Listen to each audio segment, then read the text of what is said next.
Hello everybody, this is JT Productions and welcome back to another preview and prediction video. Today I'll be doing the Coastal Carolina Chanticleers. Today I'll be accompanied with a guest. Morning everyone, my name's Paul, y'all can call me Austin, we're not friends yet. Don't have a channel or nothing in football, I like to argue about it though, that's why I'm here today. Alright, good to have you. Last season Coastal Carolina went 11-2, 6-2 in the Sun Belt, and a disappointing season from what they did in 2020. 2020, I believe that they went undefeated, or they had one loss. Their one loss came into their bowl game in overtime against Liberty. So, ever since 2020, they've been a pretty prestigious team. I don't think, relative to college football, they've been in the FBS for a long time. Correct. I like Carolina and what they've done over the last couple seasons. Really made a name for themselves, especially sitting in the top 25 spot for at least once or twice through each season. Especially where they left off right now, 17, I believe. Last year, I think they ended the season at 14. 14, so yeah, they've made a name for themselves by far. Yeah. Well, now that we got that, let's look at the notes that I have for him. Jamie Cadwell, yeah, I think that's how you say it. He's in his fourth season at Coastal Carolina. He's really built that program up. He definitely deserves a raise. He's done a great job. Yeah. They've been one of the best Group of 5 teams over the past 2 years, even beating BYU, who at that point had in my opinion, the prestigious of being kind of better than the Group of 5, but just under the Power 5. And they got a couple of good transfers in. They got a good bit. So, speaking of that, let's go over to the roster and see what they're working with. Definitely a heavy hitter. First off on offense is Mobley Tyson. Did you see some highlights from him this past season? Who was He's let's see. Tyson Mobley? He is a junior this year, I believe. Mm-hmm. Very quick, definitely a speedster. His hands don't make up for the speed in that sense, but he's definitely a threat down the road. All right. My heavy hitter on offense is probably Grayson McCall, their quarterback, redshirt junior. He's really shown out since 2020, so I think he's going to be a big reason why they do very well this year. Running back, you have a redshirt sophomore, so that would be pretty good for him. You also have a senior behind him that can kind of split reps. But to be fair, this offense is going to be more throwing it down your throat, which that's going to come into account when you have transfer redshirt senior wide receiver Sam Pinkney out of Georgia State. Just looking at, we see a lot of transfers here. I mean, this is a pretty good number for above average for a team like this. Another one I'm seeing is Dylan Luther. It looks like he is a junior transfer. Obviously, he's a little down the list right there, but looks like he'll make a good impact. Yeah, he came in from a lower classification school in Western Carolina, but if he's good enough, I mean, he came from the FCS and came up to the FBS, so they must think highly of him. Now, who are we rocking with at quarterback here? Grayson McCall. Yeah. Now, he's been the quarterback for the last 2 years. 2 years. Yeah, That's so right. he's going to be pretty good. I've seen some mock drafts where he could go in the first round. See, I haven't seen a lot about him, but if they're getting to the level they are right now, you got to have a good quarterback. Oh, yeah. Got to have one. Now, on the defensive side, you have two transfers that come in Adrian Hope and Jamar Brown, who are redshirt senior, redshirt junior transfers, both at the linebacker position, in which Adrian Hope, he is coming in from Furman, so he could help out, and also Jamar Brown coming in from South Carolina, so that was a big pickup for him. And you see a lot of these guys coming from lower class schools, they're going to make a difference because they obviously made a big difference at the school they're with. They're moving up the chain right now. Mm-hmm. So a lot of high hopes for their transfers this year. Yeah. So on offense and defense, they have some young pieces, they have some older pieces, good transfers. They have a good mix. I mean, it's where you want it, right in the sweet spot. Oh, yeah. And when you have a good head coach coaching them up, that's what you want. So let's go ahead and get to the schedule and see how we think, because we're going to do separate predictions. I'm going to have my predictions, which is going to be what the video is going to be on, but my guest is also going to have his own opinion. So if you agree with either of ours or disagree, let us know down in the comments. I hate to say it right here, but it looks like out of the schedule I'm looking at, we're going to have a very similar prediction. We're going to have some differences here and there, but it'll be very close right here. Coastal Carolina is going to have a great season this year. Oh, yeah. So starting week 1, you play Army in Conway, South Carolina. This is going to be a tough game. Army loves to slow the game down, play their type of football. All the service academy schools do. They like to bleed the clock and keep you off offense, keep you from scoring, play good defense, everything like that. They also love to run the triple option, which helps them to run the clock down, everything like that. It's going to be a very tough game.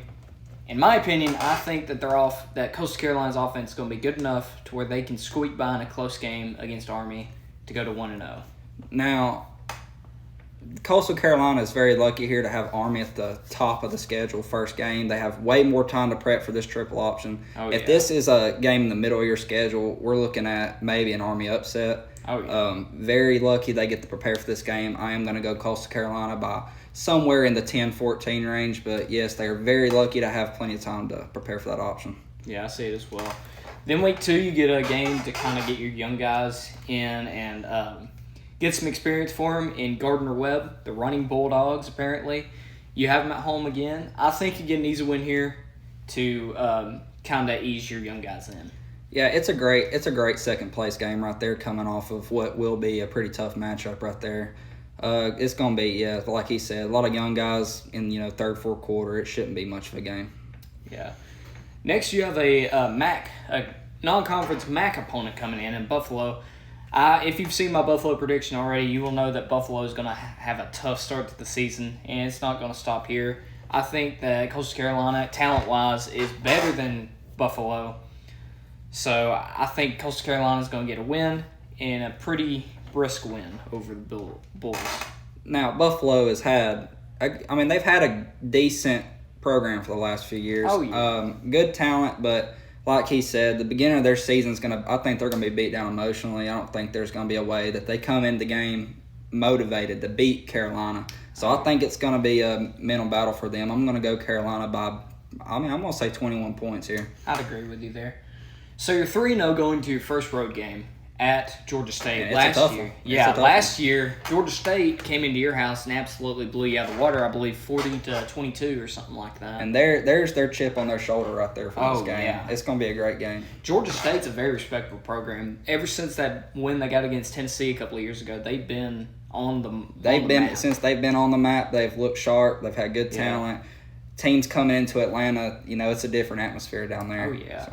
I do think, though, that loss last year is going to be in your head. You're going to be ready for revenge. So I think you get a win in Atlanta.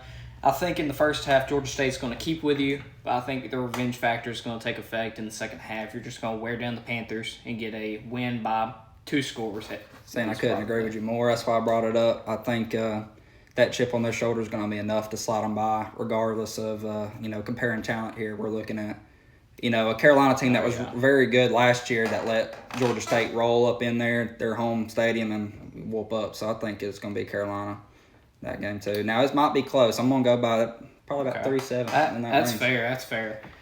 Then you go 4-0 again. Then you have Georgia Southern coming to town. Georgia Southern's kind of been regressing over the past couple Should not be years. A game right there. The thing is, Clay Helton's coming in. He was the USC head coach a couple of years ago and just absolutely tanked the program.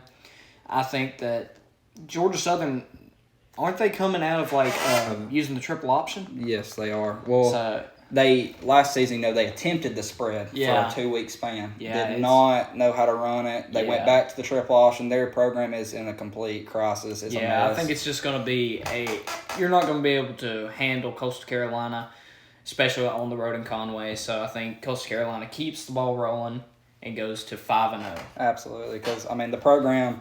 You saw what he did to USC too. The program has just been everywhere he's went. It's been can't make up their mind on schemes defensively on the offensive side of the ball. So I'm gonna go Carolina by a pretty good score. All right. Then you go on the road to Louisiana Monroe to take on the Warhawks. Good opponent. Louisiana Monroe, they're kind of above average to the middle of the pack in my opinion in the Sun Belt. They've kind of haven't got over the hump in the past couple of years. It's a name you got to prep for, though. They're good enough to prep. They're a good, solid, run game, defense type team, good physical ball team.